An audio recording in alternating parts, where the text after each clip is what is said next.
Virus ನಮ್ಮ ರಾಜ್ಯದಲ್ಲಿ ಮುಖ್ಯವಾಗಿ ಬೇರೆ ಯಾವುದೇ ರಾಜ್ಯದಿಂದ ಕೃಷಿಕರನ್ನ ಬಾಧಿಸ್ತಾ ಇರೋದು. 3 ಕೃಷಿ ಕಾನೂನುಗಳನ್ನ ತೆಗೆದೇ ಇರೋದು.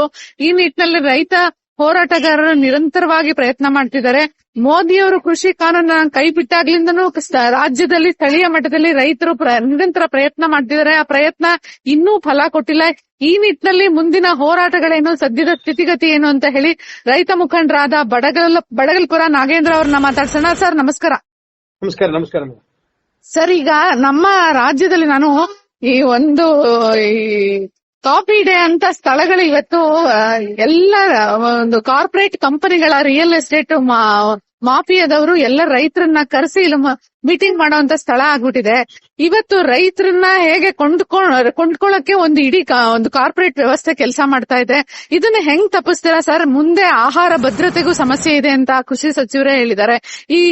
ಇದನ್ನೆಲ್ಲ ಸಮಸ್ಯೆ ಒಂದೇ ಉತ್ತರ ಅಂದ್ರೆ ಕೃಷಿ ಕಾನೂನುಗಳನ್ನ ನಮ್ಮ ರಾಜ್ಯದಲ್ಲಿ ಕೃಷಿಕರ ಪರವಾಗಿ ಮಾಡೋದು. ಮೊದಲು ಹೇಗಿತ್ತ ಉಳುವನೆ ಭೂಮಿ ಒಡೆಯ ಅನ್ನೋದನ್ನು ಮಾಡಿಸ್ಬೇಕು. ಈ ನಿಟ್ಟಿನಲ್ಲಿ ತಾವು ಮನವರಿಕೆ ಮಾಡೋದ್ರಲ್ಲಿ ಯಾಕೆ ವೈಫಲ್ಯ ಆಗ್ತಾ ಇದೆ ಸರ್? ಇಲ್ಲ, ನಾವು ಯಡಿಯೂರಪ್ಪನವ್ರ ಸರ್ಕಾರ ಇದ್ದಾಗ ಮೋದಿಯವರ ಗವರ್ಮೆಂಟ್ ಮೊದಲು ಎಪಿಎಂಸಿ ಕಾಯ್ದೆ ತಿದ್ದುಪಡಿ ತಂದು ಖಾಸಗಿಯವರ ವಿಷಯಕ್ಕೆ ಒಂದು ಮಾಡ್ತು. ಆ ಡೈರೆಕ್ಷನ್ ಮೇಲೆ ಯಡಿಯೂರಪ್ಪನ ಮಾಡೋದು. ಜೊತೆಗೆ ಪೂರಕವಾಗಿ ಲ್ಯಾಂಡ್ ರಿಫಾರ್ಮ್ ಆಕ್ಟ್ ಸೆಕ್ಷನ್ 70 ಅನ್ನು ABC ಡಿಗೆ ಎಲ್ಲ ತಿದ್ದುಪಡಿ ತರ ಶುರು ಮಾಡಿದ್ರು. ಸೊ ಆವಾಗ ನಾವು 2 ಕಾಯ್ದೆ ವಿರುದ್ಧನೂ ಕೂಡ ಕೊರೋನಾ ಟೈಮಲ್ಲಿ ಹೋರಾಟ ಮಾಡಿದ್ವು. ಏನಪ್ಪ ಅಂದ್ರೆ ಈಗ ಉಳುವವನೇ ಭೂ ಒಡೆಯ. ಈಗ ನಾವು ಸ್ವತಂತ್ರ ಬಂದಾಗ ನಾವು 95% ಇದ್ದ ರೈತರು ಕೃಷಿ ಮತ್ತು ಕೃಷಿ ಅಲೈಡು ಈ ದೇಶಕ್ಕೆ ಸಮೃದ್ಧವಾದ ಆಹಾರ ಬೆಳ್ಕೊಳ್ಳೋ ದೃಷ್ಟಿಯಿಂದ ನಾವು ರೈತರು ಬಹಳ ಕೆಲಸ ಮಾಡಿದೀವಿ. ಇವತ್ತು ಕೂಡ ಯಾವ ಸೆಕ್ಯೂರಿಟಿಗಿಂತ food security is very important. ದೇಶದಲ್ಲಿ ಎಷ್ಟು ಚೆನ್ನೈ ಇಟ್ಟಿದ್ರಿ, ಎಷ್ಟು ಹಣ ಇಟ್ಟಿದ್ರಿ, ಎಷ್ಟು ಬಿಲ್ಡಿಂಗ್ ಕಟ್ಟಿದ್ರಿ ಅನ್ನೋದು ಮುಖ್ಯ ಆಗಲ್ಲ. ಆ ದೇಶದಲ್ಲಿ ಆಹಾರಕ್ಕೆ ಯಾವ್ದು ದಾಹ ಇಲ್ವಾ ಅನ್ನೋದು ಬಹುಮುಖ್ಯ. ಇವತ್ತು ಇಂಡಿಯಾ ದೇಶದ ರೈತ, ತುಂಡು ಭೂಮಿಯರ ರೈತ ಇವತ್ತು ಅರ್ಧಂಬರ್ಧ ಬೆಲೆಗೆ ಇವತ್ತು ಅನ್ನ ಕೊಡ್ತೇನೆ. ಈ ಸಮಾಜದಲ್ಲಿ ಎಲ್ಲರೂ ಕೂಡ ಹಸಿನಿಂದ ನರಳಬಾರದು ಅನ್ನೋಂತ ಒಂದು ಜವಾಬ್ದಾರಿನ ಕಾಪಾಡ್ಕೊಳ್ತಾ ಇದ್ದಾನೆ. ಕಾರಣ ಯಾಕೆಂದ್ರೆ ಭೂಮಿ ರೈತರ ಕೈಲಿ ಇರೋದ್ರಿಂದ. ಈಗ WTO ಬಂದ ಮೇಲೆ ಇಡೀ ಕೃಷಿ ವ್ಯವಸ್ಥೆಯನ್ನ ಪಲ್ಲಟಗೊಳಿಸಬೇಕು. ಇಡೀ ಕೃಷಿ ವ್ಯವಸ್ಥೆಯನ್ನ ಕಾರ್ಪೊರೇಟ್ ಕೈಗಳು ಕೊಡಬೇಕು. ಎಲ್ಲ ಪೂರ್ತಿ ಕೃಷಿ ಅಲೈಡ್ ಆಕ್ಟಿವಿಟೀಸ್ ನ ಕಾರ್ಪೊರೇಟ್ ಸಮಸ್ಯೆಗೆ ಉಪಯೋಗಿಸ್ಬಿಟ್ಟು ಆಹಾಕಾರ ಕೊಡಬೇಕು ಅನ್ನೋ ದೃಷ್ಟಿಯಿಂದ ರೈತರ ಸಂಖ್ಯೆನ ಕಡಿಮೆ ಮಾಡಬೇಕು, ರೈತರ ಭೂಮಿನ ಕಿತ್ಕೋಬೇಕು ಅನ್ನೋ ಹುನ್ನಾರ ನಡೀತಾ ಇದೆ. ಈ ನಿಟ್ಟಿನಲ್ಲಿ ಭೂ ಸುಧಾರಣಾ ಕಾಯ್ದೆ ಅದಕ್ಕೆ ಅವ್ರಿಗೆ ಅಡ್ಡಿಯಾಗಿತ್ತು. ಅಡ್ಡಿಯಾಗಿರೋದ್ರಿಂದ ಯಡಿಯೂರಪ್ಪನ ಸರ್ಕಾರ 2019 ವಾಪಸ್ ಪಡೆದ್ಬಿಡ್ತು. ಈ ಪಕ್ಷ ಕಾಂಗ್ರೆಸ್ ಪಕ್ಷ ಆಗ ವಿರೋಧ ಪಕ್ಷ ಇತ್ತು. ಈಗಿರೋ ಮುಖ್ಯಮಂತ್ರಿ ಸಿದ್ದರಾಮಯ್ಯನವರು ಸನ್ಮಾನ್ಯ ಮುಖ್ಯಮಂತ್ರಿಗಳು ಅವಾಗ ವಿರೋಧ ಪಕ್ಷ ನಾಯಕರಾಗಿದ್ರು. ಆವಾಗ ಅವ್ರು ಬಲವಾಗಿ ಅದನ್ನ ವಿರೋಧ ಮಾಡಿದ್ರು. ಶಾಸನಸಭೆಯಲ್ಲೂ ಕೂಡ ವಿರೋಧ ಮಾಡಿದ್ರು. ನಾವು ಚಳವಳಿ ಮಾಡ್ತಿದ್ದಾಗ ನಾವು ಚಳವಳಿ ಧರಣಿ ಸ್ಥಳಕ್ಕೆ ಬಂದು ಹಲವಾರು ಸಲ ಬಂದು ನಮ್ ಸರ್ಕಾರ ಬಂದ್ರೆ ವಾಪಸ್ ಪಡ್ಕೊತೀವಿ ಅಂತಾನೂ ಕೂಡ ಹೇಳಿದ್ರು. ಮತ್ತೆ ಅವರ ಕಾಂಗ್ರೆಸ್ ಪಕ್ಷದ ಪ್ರಣಾಳಿಕೆಯಲ್ಲೂ ಕೂಡ ಸ್ಪಷ್ಟವಾಗಿ ಹೇಳಿದ್ದಾರೆ. ನಾವು ಅವ್ರ ಅಧಿಕಾರಕ್ಕೆ ಬಂದು 15 ದಿನದಲ್ಲಿ ಭೇಟಿ ಮಾಡಿ ಬೇಗ ಇದನ್ನ ವಾಪಸ್ ತಗೊಳ್ಳಿ ಅಂತ ಮನವಿನೂ ಕೊಟ್ಟಿದ್ದು. 10 ಬಾರಿ ಮಾತಾಡಿದೀವಿ, ಬಡ್ಜೆಟ್ ಅಲ್ಲಿ ಹೇಳಿದೀವಿ, ಬೀದಿ ಹೋರಾಟ ಮಾಡಿದೀವಿ. ಆದ್ರೆ ಅವರು ಇದುವರೆಗೂ ಕೂಡ ವಾಪಸ್ ಪಡೆದಿಲ್ಲ. ಅಂದ್ರೆ ಕಾಂಗ್ರೆಸ್ಗೂ ಬಿಜೆಪಿಗೂ ಆರ್ಥಿಕ ನೀತಿಯಲ್ಲಿ ರೈತರ ವಿಚಾರದಲ್ಲಿ ಯಾವುದೇ ಡಿಫರೆನ್ಸ್ ಇಲ್ಲ ಅನ್ನಂಗ್ ಆಗಿದೆ. ಯಾವುದು ರೈತರ ವಿಚಾರದಲ್ಲಿ ಬಿಜೆಪಿ ಕೇಂದ್ರ ಸರ್ಕಾರ ಅಲ್ಲಿ ವಾಪಸ್ ತಗತ್ತು, ಮತ್ತೆ ಇಂಡೈರೆಕ್ಟ್ ಆಗಿ ಅದನ್ನ ಹಿಂಬಾಗ್ಲಿಂದ ಆ ರಾಜ್ಯ ಸರ್ಕಾರಕ್ಕೆ ಬಿಡ್ಬಿಟ್ರು. ಬಿಜೆಪಿಗಿಂತ ಫಾಸ್ಟ್ ಆಗಿ ಕಾಂಗ್ರೆಸ್ ಪಕ್ಷ ರೈತ ವಿರೋಧಿ, ಕಾರ್ಮಿಕ ವಿರೋಧಿ ನೀತಿಗಳನ್ನ ಒಂದೊಂದಾಗಿ ಮತ್ತೆ ಅವರು ಗೆದ್ದಿದ್ದೆ ನಿಮ್ಗಳ ಸಪೋರ್ಟ್ ಇಂದ. ನೀವ್ ಹೇಳಿದಕ್ಕೆ ನೀವು ರೈತರನ್ನ ಒಲಿಸಿದ್ರಿ, ಅವ್ರಿಗೆ ಓಟ್ ಹಾಕ್ಸಿದ್ರಿ. ಇವತ್ತು ರೈತ ಅನ್ನದಾತನಿಗೆ ಯಾರು ಸಪೋರ್ಟ್ ಮಾಡಿದೆ ಸರ್? ಇವಾಗ ಈಗ ರೈತರ ಮನೆಯಿಂದ ಹೋದವರು ಡಿ ಕೆ ಶಿವಕುಮಾರ್, ಸಿದ್ದರಾಮಯ್ಯ ಇವತ್ತು ಅವರೇ ತೆಗೆದುಕೊಂಡಿಲ್ಲ ಅಂದ್ರೆ ಮುಂದೆ ಹೆಂಗೆ ಈ ಹೋರಾಟನ ಸಕ್ಸಸ್ ಮಾಡಕ್ಕಾಗುತ್ತೆ? ನೀವು ನೋಡಿ, ಅಲ್ಲಿ ಯಾರೇ ಕುಂತಿರ್ಲಿ ಅಧಿಕಾರದಲ್ಲಿ, ಈ ಪಕ್ಷಗಳ ನೀತಿಗಳು ಪಕ್ಷಗಳೇ ಕಾರ್ಪೊರೇಟ್ ಹಿಡಿತದಲ್ಲಿದ್ದಾವೆ. ಕಾರ್ಪೊರೇಟ್ ಕಂಪನಿಗಳು ಬಂಡವಾಳಶಾಹಿಗಳು ಬಿಟ್ಟು ಅಧಿಕಾರ ನಡೆಸಕ್ಕಾಗಲ್ಲ ಅಂತ ತೀರ್ಮಾನಕ್ಕೆ ಬಂದ್ಬಿಟ್ಟಿದ್ದಾರೆ ಅವರು. ವಕ್ರವಾಗಿ ಅದು ಪೂರಕವಾಗಿ ನೀತಿಗಳನ್ನು ರೂಪಿಸಿ ಭೂಮಿನ ಒಂದೊಂದಾಗಿ ಕಾನೂನಾತ್ಮಕ ಕಬಳಿಸ್ತಾ ಇದ್ದಾರೆ. ನಗರಗಳನ್ನ ವಕ್ರವಾಗಿ ಬೆಳೆಸ್ತಾ ಇದ್ದಾರೆ.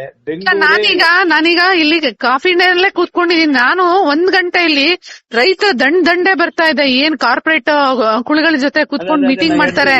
ಕಾಫಿ ಡೇಗಳು, ಒಂದೊಂದು ಖಾಲಿ ಹೊಡೆಯೋ ಹೋಟ್ಲುಗಳು ರಿಯಲ್ ಎಸ್ಟೇಟ್ಗೆ ಒಂದು ಮಾತುಕತೆಗೆ ಒಂದು ವೇದಿಕೆ ಅವು. ಹೌದೌದು. ಕಾರ್ಪೊರೇಟ್ ಕಂಪನಿಗಳಿಗೆ ಪೇಸ್ ಖಾಲಿ ಇದೆ, ಬನ್ನಿ ಇಲ್ಲಿ ಕಂಪನಿ ಆಫೀಸ್ ಅಂತಾರಲ್ಲ ಹಂಗೆ. ಕಾಫಿ ಡೇ ಅಲ್ಲಿ ಏನಾಗಿದೆ ಅಂದ್ರೆ ಅಲ್ಲಿ ಯಾರು ಕೂತ್ಕೊಳ್ಳೋ ಗಂಟೆ ಬೇಕಾದ್ರೆ ಕೂತ್ಕೋಬಹುದು. ಒಂದ್ ಟೇಬಲ್ ತಗೋಬಿಟ್ರೆ ಅಲ್ವಾ. ಇದು ಪೂರ್ತಿ ಕಾಫಿ ಡೇ. ಅಲ್ಲ, ಅವರು ರೈತರನ್ನೇ ಕರೆಸ್ತಾರೆ ಈ ಜಾಗಕ್ಕೆ. ಹೌದು, ಕಾಫಿ ಡೇ ಒಂದು ರಿಯಲ್ ಎಸ್ಟೇಟ್ ಗೆ ವ್ಯಾಪಾರಕ್ಕೆ ಒಂದು ಸ್ಥಳ ಆಗ್ಬಿಟ್ಟಿವೆ. ಕಾರ್ಪೊರೇಟ್ ಕಂಪನಿಗಳಿಗೆ ಪೂರ್ವಕವಾಗಿ ಏನೇನ್ ಬೇಕೋ ಅವೆಲ್ಲ ಬೆಂಗಳೂರು ಆಗ್ಬಿಟ್ಟಿವೆ. ಕಾಫಿ ಡೇ ಏನೂ ಆಗಿದಾವೆ, ಬೇರೆ ಬೇರೆ ಮಾಲ್ಗಳು, ಬೇರೆ ಬೇರೆ ಈ ವ್ಯವಸ್ಥೆಗಳೇ ಆಗ್ಬಿಟ್ಟಿದಾವೆ ಅಲ್ವಾ. ಅಲ್ಲ, ಈಗ ಸರ್ಕಾರನೇ ಹೇಳಿದೆ ನಿಮ್ಗೆ ಆಹಾರ ಭದ್ರತೆ ಸಮಸ್ಯೆ ಇದೆ, ನೀವು ಶಾರ್ಟ್ ಟರ್ಮ್ ಬೆಳೆ ಬೆಳೀರಿ, ಧಾನ್ಯ ಬೆಳೀರಿ ಅಂತ ಹೇಳ್ಬಿಟ್ಟು ಒಂದ್ ಕಡೆಯಿಂದ ಭೂಮಿಗೆ ನುಂಗ್ತಾರೆ, ಇನ್ನೊಂದ್ ಕಡೆ ಹಿಂಗೆ ಹೇಳ್ತಾರಲ್ಲ. ಸರ್ಕಾರಕ್ಕೆ ಒಂದು ಸ್ಪಷ್ಟವಾದ ನೀತಿ ಇಲ್ಲ. ಆಹಾರ ಉಳಿಸ್ಕೋಬೇಕು ಅಂದ್ರೆ ಭೂಮಿ ಉಳಿಸ್ಕೋಬೇಕು ಮೊದಲು. ಆ ಭೂಮಿ ರೈತನ ಕೈಯಲ್ಲಿ ಇರಬೇಕು. ವ್ಯವಸಾಯಕ್ಕೆ ಪೂರಕವಾಗಿ ಸಪೋರ್ಟ್ ಮಾಡ್ಬೇಕು ಎಲ್ಲವನ್ನು. ಆದ್ರೆ ಈ ಸರ್ಕಾರ ಏನಾಗಿದೆ ಅಂದ್ರೆ ಒಂದ್ ಕಡೆ 36% ಜೋಗ್ ಬಿದ್ದಿದೆ ಕರ್ನಾಟಕದಲ್ಲಿ, ಇಳುವರಿ ಕಡಿಮೆ ಆಗ್ತದೆ. ಇನ್ನೊಂದ್ ಕಡೆ ಫಲವತ್ತಾದ ಭೂಮಿ ನಾನ್ ಅಗ್ರಿಕಲ್ಚರ್ ಪರ್ಪಸ್ ಕನ್ವರ್ಟ್ ಆಗ್ತಾ ಇದೆ. ಮತ್ತೆ ಕಂಪನಿಗಳಿಗೆ ಈ ಲಂಗು ಲಗಾಮ ಇಲ್ಲದೆ ಭೂಮಿ ತಗೊಳಕ್ ಕಾನೂನು ಬಂದ ಮೇಲೆ ಕೃಷಿ ಹೆಸರು ತಗೊಂಡು ಅವರ ಬೇರೆ ಬೇರೆ ಉದ್ದೇಶಕ್ಕೆ ಬೆಳೆಸ್ತಾ ಇದ್ದಾರೆ. ಮುಂದೆ ಇದೇ ರೀತಿ ಹೋದ್ರೆ ಇಂಡಿಯಾ ದೇಶದಲ್ಲಿ ಕೃಷಿಗೆ ಆಹಾರ ಭದ್ರತೆ ಆಗಿ ಭಿಕ್ಷೆ ಪಾತ್ರ ಇಟ್ಕೋಬೇಕಾದಂತ ಪರಿಸ್ಥಿತಿ ಬರ್ತದೆ. ಅದರಿಂದ ಈಗಲೂ ನಾವು ಯೋಚನೆ ಮಾಡಿದೀವಿ, ನಾವೆಲ್ಲರೂ ಕೂಡ ಹೋರಾಟಗಳು, ಸಂಯುಕ್ತ ಹೋರಾಟ ಸೇರಿದಂಗೆ ಬೇರೆ ಎಲ್ಲಾ ಹೋರಾಟಗಳು, ಈ ಪಕ್ಷಗಳಿಂದ ನಮ್ಮ ರೈತರ ರಕ್ಷಣೆ ಮಾಡಕ್ಕಾಗಲ್ಲ, ಈ ಪಕ್ಷಗಳಿಂದ ಕಾರ್ಮಿಕರ ರಕ್ಷಣೆ ಮಾಡಕ್ಕಾಗಲ್ಲ. ಅದರಿಂದ ನಾವು ಹೋರಾಟವನ್ನ, ಜನ ಚಳವಳಿಗಳು ದೊಡ್ಡ ಹೋರಾಟವನ್ನ ಮುಂದುವರಿಸಬೇಕು. ಮತ್ತೆ ಇಂಡಿಯಾ ದೇಶದಲ್ಲಿ ಬಲಿಷ್ಠವಾದ ಮೂವ್ಮೆಂಟ್ ಕಟ್ಟಬೇಕು ಅಂತೀನಿ. ನಾನು ನಾಳೆ 2 ದಿನ 3 ದಿನ ಪಂಜಾಬ್ ಮತ್ತು ಡೆಲ್ಲಿಲಿ ಸಂಬಂಧ ನಾನು ಕೂಡ ಹೋಗ್ತಾ ಇದ್ದೀನಿ. ಇದ್ರ ಜೊತೆಗೆ ನಮ್ಮ ರಾಜ್ಯದಲ್ಲಿ ಒಂದು ರಾಜಕೀಯ ಪಲ್ಲಟ ಶುರುವಾಗ್ತಾ ಇದೆ. ನೀವು ನಿಮ್ ಕಣ್ಣೆದ್ರಿಗೆ ಬೆಳೆದಂತ ಸಿದ್ದರಾಮಯ್ಯ ಅವ್ರನ್ನ ಇವಾಗ ಅಧಿಕಾರ ಬಿಟ್ಕೊಟ್ರೆ ಮುಂದೆ ಬಂದವ್ರ ಕೈಲಿ ಇದನ್ನ ಮಾಡ್ಸೋದ್ ಬಹಳ ಕಷ್ಟ ಇದೆ. ಈಗ ತಾವು ಕೊನೆ ಪ್ರಯತ್ನ ಏನಾದ್ರು ಅವ್ರಿಗೆ ಮನವರಿಕೆ ಮಾಡ್ಕೊಳ್ಳೋ ಪ್ರಯತ್ನ ಮಾಡ್ತೀರಾ? ನಾನು ಈಗಾಗಲೇ ನಾಳೆ ನಾವು ಒಂದೇ ವೇದಿಕೆ ಇರ್ತೀವಿ ದೊರೆಸ್ವಾಮಿ ಅವರ ಕಾರ್ಯಕ್ರಮದಲ್ಲಿ. ಅವರು ಮೋಸ್ಟ್ಲಿ ಡೆಲ್ಲಿಗೆ ಹೋಗಿದ್ದಾರೆ, ಆ ಕಾರ್ಯಕ್ರಮಕ್ಕೆ ಬಂದೇ ಬರ್ತಾರೆ. ನಾವು ಈ ಕೊನೆ ಒಂದ್ ಪತ್ರನೂ ಕೊಡ್ತಾ ಇದೀವಿ, ಭೂ ಸುಧಾರಣೆ ಕಾಯ್ದೆ ತಿದ್ದುಪಡಿ ವಾಪಸ್ ತಗೋಬೇಕು ನೀವು ಘೋಷಣೆ ಮಾಡ್ದಂಗೆ ಅಂತ. ಅವ್ರಿಗೆ ನಾಳೆ ಪರ್ಸನಲ್ ಆಗೂ ಭೇಟಿ ಮಾಡಿ ಹೇಳ್ಬೇಕು ಅನ್ಕೊಂಡಿದೀವಿ, ಮನವಿನೂ ಕೊಡ್ಬೇಕು ಅನ್ಕೊಂಡಿದೀನಿ. ನಾನು ರೈತ ಸಂಘದಿಂದ ನಾಳೆ ಮಾಡ್ತೀನಿ, ಅದು ಭೇಟಿ ಮಾಡ್ತೀವಿ. ಇದ್ರ ಜೊತೆಗೆ ಬಿಡ್ದಿದೆಲ್ಲ ಹಾಗೆ ಬಿಟ್ಟಿದೆ, ನಾನು ಅವ್ರ ಅಕೌಂಟ್ ದುಡ್ಡು ಎಸಿತೀನಿ ಅಂತ ಎದುರಿಸ್ತಾ ಇದಾರಲ್ಲ, ಅವ್ರಿಗೆ ಡಿ.ಕೆ. ಶಿವಕುಮಾರ್ಗೆ ಏನ್ ಹೇಳ್ತೀರಾ ಸರ್? ದಿಕ್ಕವರೆಗ ನಡವಳಿಕೆ ತಿದ್ಕೋಬೇಕು. ಯಾವ್ದೇ ರೈತರು ನಿರಂತರ ಹೋರಾಟ ಮಾಡ್ತಾರೆ. ಯಾರೋ ಬೆರಳೆಣಿಕೆ ಜನ ಪಟ್ಟಣದಲ್ಲಿ ಇರೋರು ಬಿಟ್ರೆ ಅಲ್ಲಿ ಭೂಮಿ ಉಳಿತವ್ರು ಯಾರು ಭೂಮಿ ಕೊಡಕ್ ಮುಂದಾಗಿಲ್ಲ. ಅವ್ರು ಸಭೆ ನಡೆಸಿರೋ ರೈತರು ಇದ್ರಲ್ಲ, ಅವ್ರು ಯಾರು ಅಲ್ಲಿ ಭೂಮಿ ಉಳ್ಳವ್ರಲ್ಲ. ಅವ್ರ ಭೂಮಿ ಇಲ್ಲದವ್ರ ಜೊತೆ ಸಭೆ ನಡೆಸಿದ್ರೆ ರೈತರು ಒಪ್ಪಿಕೊಂತಾರೆ ಅಂತ ಹೇಳಿದ್ದಾರೆ, ಅದು ಸುಳ್ಳೋದು. ಇದ್ರ ಜೊತೆಗೆ ಆನೇಕಲ್ಲಲ್ಲಿ ರೈತರಿಂದ ಭೂಮಿ ತಗೊಂಡಿದ್ದು ನಾವು ಕರ್ನಾಟಕ ಹೌಸಿಂಗ್ ಬೋರ್ಡ್ ಬಡವ್ರಿಗೆ ಮನೆ ಕೊಡ್ತೀವಿ, ರಾಜ್ಯದ ಜನರಿಗೆ ಮನೆ ಕೊಡ್ತೀವಿ ಅಂತ ಹೇಳಿ ಇವತ್ತು ಅದ್ರಲ್ಲಿ 100 ಎಕರೆ ತೆಗೆದುಕೊಂಡು ನಾವು ವರ್ಲ್ಡ್ ಫೇಮಸ್ ಸ್ಟೇಡಿಯಂ ಕಟ್ತಿದೀವಿ ಅಂತ ಹೇಳಿ ಈಗಾಗ್ಲೇ ಚಿನ್ನಸ್ವಾಮಿ ಸ್ಟೇಡಿಯಂಗೆ ಅವರು 1300 ರೂಪಾಯಿ ಅಷ್ಟೇ ಅವರು ಬಾಡಿಗೆ ತಗೊಳ್ತಾ ಇದ್ದಿದ್ದು. ಈಗ 950 ಕೋಟಿ ಸ್ಟೇಡಿಯಂ ಖರ್ಚು ಮಾಡಿ ಎಲ್ಲಿಂದ ದುಡ್ಡು ಖರ್ಚು ಮಾಡ್ತೀರಾ ಅಂದ್ರೆ ಅದೇ KHB ಇರೋ ಎಲ್ಲಾ ಸೈಟ್ಗಳನ್ನ ಮಾರಾಕಿ ಆ ಸ್ಟೇಡಿಯಂ ಕಟ್ತಾರಂತೆ. ಯಾವ ಪುರುಷಾರ್ಥಕ್ಕೆ? ರಾಜಕಾರಣಿಗಳಿಗೆ ಕಿಕ್ ಬ್ಯಾಕ್ ಬರೋದಕ್ಕೆ ಇರುತ್ತೆ. ಈ ರೀತಿ ರೈತರ ಭೂಮಿಯನ್ನ ಕಿತ್ಕೊಂಡು ಇವ್ರು ಶ್ರೀಮಂತರಾಗ್ತಿದಾರಲ್ಲ, ಸರ್ಕಾರಕ್ಕೆ ಕೊನೆ ಎಚ್ಚರಿಕೆ ಏನ್ ಕೊಡ್ತೀರಾ? ನೋಡಿ, ಪೂರ್ತಿ ಇವೆಲ್ಲ ಅಭಿವೃದ್ಧಿ ನೆಪದಲ್ಲಿ ಅದೆಲ್ಲ ಬೇರೆ ಬೇರೆ ಕಿಕ್ ಬ್ಯಾಕ್, ಸ್ವಂತ ಖಜಾನೆ ತುಂಬಿಸ್ಕೊಳ್ಳುವಂತ ವ್ಯವಹಾರಗಳು ಇವು. ಅದರಿಂದ ಇಲ್ಲಿ ಕರ್ನಾಟಕದಲ್ಲಿ ಯಾವ ಪಕ್ಷಗಳಿಂದನೂ ಉಳಿಸಕ್ಕಾಗಲ್ಲ. ಇಲ್ಲಿ ಪ್ರಾದೇಶಿಕ ಅಸ್ಮಿತೆ ಇಲ್ಲ ಅಂತ ಒಂದು ಪ್ರಾದೇಶಿಕ ರಾಜಕಾರಣ ಹುಟ್ಟಾಕ್ಬೇಕು. ಆ ನಿಟ್ಟಿನಲ್ಲಿ ಸರ್ವೋದಯ ಕರ್ನಾಟಕ 2-3 ಮೀಟಿಂಗ್ ಆಗಿದೆ. ಮತ್ತೆ ಜೂನ್ 7ನೇ ತಾರೀಕು ಒಂದು ಮೀಟಿಂಗ್ ಮಾಡ್ತಿದೀವಿ. ಸರ್ವೋದಯ ಕರ್ನಾಟಕವನ್ನ ಇಲ್ಲಿ ನಾವು ರೈತ ಚಳವಳಿ, ದಲಿತ ಚಳವಳಿ, ಕನ್ನಡ ಚಳವಳಿ ಹುಟ್ಟಾಕಿರೋದು. ಅದನ್ನು ಗಟ್ಟಿ ಮಾಡಿಸೋದ್ ಜೊತೆಗೆ ಪ್ರಜಾಸತ್ತಾತ್ಮಕ ಪಕ್ಷಗಳು ಮತ್ತೆ ಎಡ ಪಕ್ಷಗಳು ಇದಾವೆ. ಇಲ್ಲಿ ನಾವೆಲ್ಲರೂ ಸೇರಿ ಒಂದು ರಾಜಕೀಯ ರಂಗವನ್ನ ಮಾಡಿ ಕರ್ನಾಟಕದ ಜಲ ನೆಲ ರಕ್ಷಣೆ, ಇಲ್ಲಿಯ ದುಡಿಯುವ ಜನರ ಬದುಕನ್ನು ಉಳಿಸೋ ದೃಷ್ಟಿಯಿಂದ ಒಂದು ರಾಜಕೀಯವಾದಂತ ಒಂದು ಪ್ರಾದೇಶಿಕವಾದಂತ ರಾಜಕಾರಣವನ್ನ ಹುಟ್ಟಾಕ್ಬೇಕು ಅಂತ ಮಾಡ್ತಾ ಇದೀವಿ. ಪರ್ಯಾಯ ರಾಜಕಾರಣವನ್ನ ಅದು ಜನ ಚಳವಳಿಗಳ ಮೂಲಕ. ಆ ಮೂಲಕ ನಾವು ಹಳ್ಳಿಗಳಿಗೆ ಸಂದೇಶ ತಗೊಂಡು ಹೋಗ್ಬೇಕು. ಇವ್ರನ್ನ ರಾಜಕೀಯವಾಗಿ ನಾವು ಕೊಡದೆ ಹೋದ್ರೆ, ಪೆಟ್ಟು ಕೊಡದೆ ಹೋದ್ರೆ ಬರೀ ಇವ್ರು ಯಾವ್ದು ಕೇರ್ ಮಾಡಲ್ಲ. ಇವರೆಲ್ಲರೂ ಕೂಡ ಅಲ್ಲಿ ಕುಂತಿರ್ತಾರೆ. ನಾವಿಲ್ಲಿ ಜನ ಸೆಕೆ ಜಾಸ್ತಿ ಆಗಿ ಬೇಸಿಗೆ ಟೆಂಪರೇಚರ್ ಜಾಸ್ತಿ ಆಗಿ ಬೆವರು ಸುರಿಸ್ತಾ ಇದಾರೆ. ಅವ್ರು ಎಸಿ ಇಟ್ಕೊಂಡು ಮೀಟಿಂಗ್ ಮಾಡೋರ್ಗೆ ಅವ್ರಿಗೆ ಏನ್ ಗೊತ್ತಾಯ್ತು, ಕಷ್ಟ ಏನ್ ಗೊತ್ತಾಗುತ್ತೆ ಸರ್? ಇದ್ರ ಜೊತೆಗೆ ರೈತರು ಹಳ್ಳಿಲಿ ಇವತ್ತು ಬೇಸಿಗೆ ಆರಾಮಾಗಿರೋಣ ಅಂದ್ರೆ ಕನ್ನಡ ಶಾಲೆ ಉಳಿಸಿ ಅಂತ ಇಡೀ ಮಂಡ್ಯ ಜಿಲ್ಲೆಯಲ್ಲಿ ರೈತರು ಗಲಾಟೆ ಮಾಡ್ತಾ ಇದ್ದಾರೆ. ಯಾವುದೇ ಸರ್ಕಾರಿ ಶಾಲೆಯಲ್ಲಿ ಮಕ್ಕಳಿಗೆ ಕನ್ನಡ ಶಾಲೆ ಮುಚ್ಚೋಗಿದೆ, ಹೋಬಳಿಗೊಂದು ಕೆಪಿಸಿ ಶಾಲೆ ತೆಗಿತೀವಿ ಅಲ್ಲಿ ಹೋಗಿ ಸೇರ್ಕೊಳ್ಳಿ ಅಂತ ಹೇಳಿ ಬಿಇಒಗಳು ಪೇರೆಂಟ್ಸ್ ಗೆ ತೊಂದರೆ ಕೊಡ್ತಾ ಇದ್ದಾರೆ. ಕನ್ನಡ ಶಾಲೆನೇ ಮುಚ್ಚಿದ್ರೆ ಕನ್ನಡಿಗರೆಲ್ಲ ಒಂದಾಗದ ಹೇಗೆ? ರೈತರು ಮತ್ತೆ ದುಡ್ಡು ಕೊಟ್ಟು ಓಡ್ಸಕ್ಕಾಗುತ್ತಾ? ಈ ರಾಜಕಾರಣಿಗಳ ಸ್ಕೂಲ್ ಅಲ್ಲಿ 1 ಲಕ್ಷ 2 ಲಕ್ಷ ಕೊಟ್ಟು ಈ ಶಾಲೆಗಳನ್ನ ಮುಚ್ತಾ ಇದ್ದಾರೆ. ಇದು ನಮ್ಮ ಮಧು ಬಂಗಾರಪ್ಪಗೆ ಎಷ್ಟು ಹೇಳಿದ್ರು ಅವರು ಯಾರಿಗೂ ಕ್ಯಾರೆ ಅಂತಿಲ್ಲ. ರೈತರು ಇದನ್ ಬೇರೆ ಹೋರಾಟ ಮಾಡ್ಬೇಕಲ್ಲ, ಅದನ್ನೇನ್ ಹೇಳ್ತೀರಾ ಸರ್? ಈಗ ಭಾಷೆ ಉಳಿಸ್ಕೊಳಕ್ ಹೋರಾಟ ಮಾಡ್ಬೇಕು, ಭೂಮಿ ಉಳಿಸ್ಕೊಳಕ್ ಹೋರಾಟ ಮಾಡ್ಬೇಕು, ಖನಿಜ ಉಳಿಸ್ಕೊಳಕ್ ಹೋರಾಟ ಮಾಡ್ಬೇಕು, ಶಾಲೆ ಉಳಿಸ್ಕೊಳ್ಬೇಕು. ಅದೇ ಶಾಲೆ ಭಾಷೆ ಉಳಿಸ್ಕೋಬೇಕು ಅಂತ ಶಾಲೆ ಉಳಿಸ್ಬೇಕು ಅಂತ.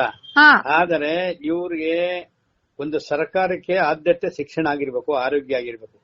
ನೀವು ಪ್ರಶ್ನೆ ಕೇಳ್ತಾ ಇರೋದೇ ನೀವು ಶಿಕ್ಷಣ ಕೊಟ್ರೆ ಅಲ್ವಾ? ನಿಮ್ ಶಿಕ್ಷಣನೇ ಕೊಡಲ್ಲ ಮುಂದಿನ ಮಕ್ಕಳಿಗೆ ಅಂತ. ಶಿಕ್ಷಣ ಅನುತ್ಪಾದಕ ಅಲ್ಲ, ಶಿಕ್ಷಣಕ್ಕೆ ಹೆಚ್ಚು ಹೆಚ್ಚು ವಿನಿಯೋಗಿಸಬೇಕು, ಹೆಚ್ಚು ಹೆಚ್ಚು ಬಡ್ಜೆಟ್ ಅಲ್ಲಿ ವಿನಿಯೋಗಿಸಿ ಶಿಕ್ಷಣವನ್ನು ವಿಸ್ತರಿಸಬೇಕು. ಅದ್ರ ಬದಲಿಗೆ ಈಗ ಖಾಸಗಿ ಶಿಕ್ಷಣಕ್ಕೆ ಒತ್ತು ಕೊಡ್ತಾ ಇದಾರಲ್ಲ ಇವರೆಲ್ಲ. ಇಲ್ಲ ಪೂರ್ತಿ ಖಾಸಗಿ ವ್ಯವಸ್ಥೆಯಲ್ಲಿ ಕೈಗೊಂಬೆ ಕೆಲಸ ಮಾಡ್ತಿದ್ದಾರೆ ಇವರು. ಈಗ ಕೊನೆ ಎಚ್ಚರಿಕೆ ಏನು ಸರ್ ಎಲ್ಲ ರಾಜಕಾರಣಿಗಳಿಗೆ, ಎಲ್ಲ ಪಕ್ಷ ಬಿಟ್ಟು ನೀತಿಗಳನ್ನ ಬದಲಾಗಬೇಕಾದ್ರೆ ಎಲ್ಲಾ ರಾಜಕೀಯ ಪಕ್ಷಗಳು ಜನ ತಿರಸ್ಕರಿಸುವುದು ಒಂದೇ ಉಳಿದಿರೋದು. ಅಲ್ಲ ಈಗ ನೀವು ಹಳ್ಳಿಗೆ ಹೋಗ್ತಾ ಇದ್ದೀರಾ ಪಾದಯಾತ್ರೆ ಏನಾದ್ರು ಅಂತದೇನಾದ್ರು ಕಾರ್ಯಕ್ರಮಗಳ? ನಾವೆಲ್ಲ ಈ ಕಾರ್ಯಕ್ರಮನ ಜಂಟಿಯಾಗಿ ಮಾಡ್ತಾ ಇದೀವಿ, ಪಾದಯಾತ್ರೆ ನಡೆಸ್ತಾ ಇದೀವಿ, ಪ್ರತಿ ಹಳ್ಳಿಯಿಂದನೂ ಕೂಡ ಹೋರಾಟ ಹುಟ್ಟಾಕ್ತಿವಿ. ಸರ್ ಇದನ್ನ ಯಾವಾಗ ನಿರೀಕ್ಷೆ ಮಾಡಬಹುದು ಸರ್ ಕನ್ನಡಿಗರು? ಯಾಕಂದ್ರೆ ಶಾಲೆ ಶುರುವಾಗ್ಬಿಡ್ತವೆ ಈಗ ಜೂನ್ಗೆ. ಈಗಾಗಲೇ ನಿರಂತರವಾಗಿ 5-6 ತಿಂಗಳು ನಡೀತಾ ಇದೆ. ಇನ್ನಷ್ಟು ದೊಡ್ಡ ಮಟ್ಟದಲ್ಲಿ ತಗೊಂಡು ಹೋಗ್ತೀವಿ. ಮುಖ್ಯಮಂತ್ರಿಗಳಿಗೆ ಏನಾದ್ರು ಒಂದು ಕೊನೆ ಮನವಿ ನಮ್ಮ ಚಾನೆಲ್ ಮೂಲಕ. ಮುಖ್ಯಮಂತ್ರಿಯವರು ಕನ್ನಡ ಸ್ವಾವಲಂಬಿ ಸಮಿತಿ ಅಧ್ಯಕ್ಷರಾಗಿದ್ದವರು, ಸಮಾಜವಾದಿ ಚಿಂತನೆ ಬೆಳೆದವರು, ರೈತ ಚಳವಳಿಯಿಂದ ಬೆಳೆದೋಗಿರೋರು. ಅವ್ರಿಗೆ ಭಾಷೆ ಬಗ್ಗೆ ಕಾಳಜಿ ಇದೆ, ನಾನು ಇಲ್ಲ ಅಂತ ಹೇಳ್ತಾ ಇಲ್ಲ. ಯಾಕೋ ಅವರು ಸೀರಿಯಸ್ ಆಗಿ ತಗೊಳ್ತೇ ಇಲ್ಲ. ಅಲ್ಲ ಈಗ ಅವ್ರಿಗೆ ಕೊನೆ ಒಂದು ದೇವರಾಜ ಅರಸು ಅವ್ರ ತರ ಅವರು ನಿರ್ಮಿಸಬಹುದು ದಾಖಲೆ, ಆ ದಾಖಲೆ ನಿರ್ಮಿಸೋ ಚಾನ್ಸ್ ಕಳ್ಕೊತಾ ಇದ್ದಾರೆ. ಸಿದ್ದರಾಮಯ್ಯನವರು ಸಿಕ್ಕಿರೋ ಅವಕಾಶ ಯಾರಿಗೂ ಸಿಕ್ಕಿಲ್ಲ.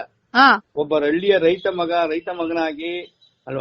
ಮಗನಾಗಿ ಅದು ಸಮಾಜವಾದಿ ಚಿಂತನೆಯಿಂದ ಹೋಗಿ ಈ ರೀತಿ ಅವಕಾಶ ಸಿಕ್ಕಿದೆ. ಈ ಅವಕಾಶವನ್ನ ಕೈ ಚೆಲ್ಲಬಾರ್ದು, ಸ್ಟ್ರಿಕ್ಟ್ ಆಗಿ ಮುಲಾಜಿಲ್ಲದೆ ಆಡಳಿತ ಇವೆಲ್ಲವನ್ನು ಸರಿಪಡಿಸಬೇಕು ಅನ್ನೋದು ನಾವು ಒತ್ತಾಯ ಮಾಡ್ತೀವಿ. ಇನ್ನು ಡಿ.ಕೆ. ಶಿವಕುಮಾರ್ ಅಬ್ರಕ್ಕೆ ರೈತರು ಏನ್ ಉತ್ತರ ಕೊಡ್ತಾರೆ ಸರ್ ಮುಂದಿನ ದಿನಗಳಲ್ಲಿ? ಯಾವ ಒಬ್ರಕ್ಕೂ ರೈತರು ಕೇರ್ ಮಾಡಲ್ಲ. ರೈತರ ಸವಾಸಕ್ಕೆ ಬಂದವರೆಲ್ಲ ಗಟಾರ ಸೇರದೆ.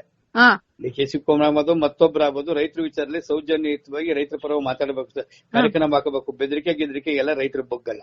ಈಗ ಬೆಂಗಳೂರು ಉತ್ತರ, ಬೆಂಗಳೂರು ದಕ್ಷಿಣ, ಬೆಂಗಳೂರು ಗ್ರಾಮಾಂತರ 3 ಜಿಲ್ಲೆ ರೈತರು ಗಡಗಡ ನಡುಗ್ತಾ ಇದ್ದಾರೆ ಈ ಡಿ.ಕೆ. ಶಿವಕುಮಾರ್ ಹಾವಳಿಗೆ. ಏನ್ ಮಾಡೋದು?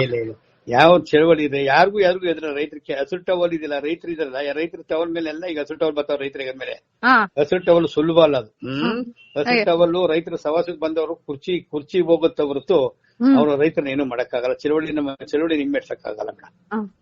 ಇದುವರೆಗೂ ರೈತರಿಗೆ ಒಂದಷ್ಟು ಸರ್ಕಾರ ಯಾವ ಮಟ್ಟದಲ್ಲಿ ವರ್ತಿಸ್ತಾ ಇದೆ ಮತ್ತು ಸರ್ಕಾರಕ್ಕೆ ಕೊನೆಯ ಎಚ್ಚರಿಕೆಯ ಮಾತುಗಳನ್ನ ಹೇಳಿದ್ದಾರೆ ಸರ್. ಈ ಸರ್ಕಾರಗಳು ಇಂಥ ಸರ್ಕಾರಗಳು ಇರೋದೇ ಬೇಡ, ಖಾಲಿ ಆಗ್ಬೇಕು. ವಿಧಾನಸೌಧ ಖಾಲಿ ಮಾಡ್ಬೇಕು ಇವರೆಲ್ಲ. ಹೌದು ಸರ್. ಪರ್ಯಾಯ ರಾಜಕಾರಣಕ್ಕೆ ಈಗ ವೇದಿಕೆ ಒದಗಿಸುತ್ತಾ ಹಾಗಾದ್ರೆ ತಮ್ಮೆಲ್ಲ ಚಳುವಳಿ? ಖಂಡಿತ ಇವ್ರನ್ನ ವಿಧಾನಸೌಧ ಪಾರ್ಲಿಮೆಂಟ್ ಇಂದ ಕೆಲಸ ಮಾಡಬೇಕು, ಜನರೇ ಒದಗಿಸಬೇಕು. ಕರ್ನಾಟಕದಲ್ಲಿ ಇವತ್ತು ಬಿಜೆಪಿಯ ತದ್ರೂಪಿಗೆ ಕಾಂಗ್ರೆಸ್ ಪಕ್ಷ ಆಡಳಿತದಲ್ಲಿ ಒಬ್ರು ಒಬ್ರು ಧರ್ಮದೇವರಲ್ಲಿ ಮತ ಕೇಳಾರೆ, ಒಬ್ರು ಸಂವಿಧಾನ. ಅಲ್ಲ ಇವರಿಬ್ರು ಒಂದಾಗ್ಬಿಟ್ಟಿದ್ದಾರೆ. ಈಗ ರೈತರಿಗೆ ತೊಂದರೆ ಆಗ್ತಾ ಇದಾರೆ, ಬಿಜೆಪಿ ಹೋರಾಟ ಮಾಡ್ಬೇಕು, ಆದ್ರೆ ಬಿಜೆಪಿ ಕಾಂಗ್ರೆಸ್ ಇಬ್ರು ಒಂದಾಗ್ಬಿಟ್ಟಿದ್ದಾರೆ. ಬಿಜೆಪಿಯಿಂದ ಹೋರಾಟ ನಿರೀಕ್ಷೆ ಮಾಡಕ್ಕಾಗಲ್ಲ, ಇಲ್ಲ ಬಿಜೆಪಿ ದಳ ಕಾಂಗ್ರೆಸ್ ಇಂದ ಏನು ಮಾಡಕ್ಕಾಗಲ್ಲ. ವಿರೋಧ ಪಕ್ಷವಾಗಿ ಬಿಜೆಪಿ ಕೆಲಸನೂ ಮಾಡ್ತಾ ಇಲ್ಲ. ಅದು ಕೂಡ ಇದೇ ರೀತಿ ನೀತಿನ ಒಪ್ತದೆ. ಅದರಿಂದ ಇವ್ರು ಎಲ್ಲಾರು ವಿಧಾನಸೌಧ ಖಾಲಿ ಮಾಡಿಸೋದೇ ನಮ್ಮ ಮುಂದಿನ ಹೋರಾಟ. ಥ್ಯಾಂಕ್ ಯು ಸರ್, ಇದುವರೆಗೂ ಮಾತನಾಡಿಕೆ ಧನ್ಯವಾದಗಳು.